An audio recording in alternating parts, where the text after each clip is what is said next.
கொட்டி கிடக்கு. கொட்டு இருக்குது, கொட்டு கொஞ்சம் பார்த்து.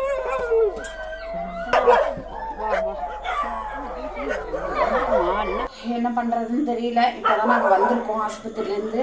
அவ்வளோ புழு இப்பயும் கொட்டி இருக்கு.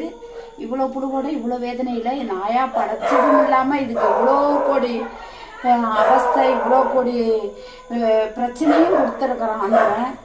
யாரை சொல்லி குற்றமில்லை, ஆண்டவனை சொல்லி தான் வருந்தணும். இப்போ இதை சரி பண்ணிவிட்டு புழு இன்னும் நிறைய இருக்குது.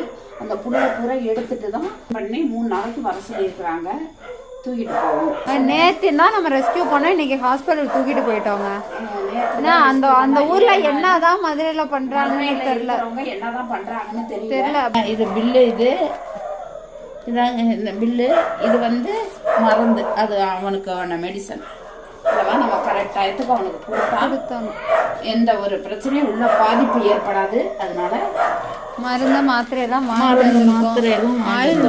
ஆயில்மெண்ட் அதுல பையில கிடக்கு. சரி அப்பா, சரி தாங்க, பத்திரமா இரு. மருந்து சாப்பிடு. இன்னைக்கு ரொம்ப இதாயிடுச்சு, அவனுக்கு நல்லா ஹெல்த்தியாக கொடு.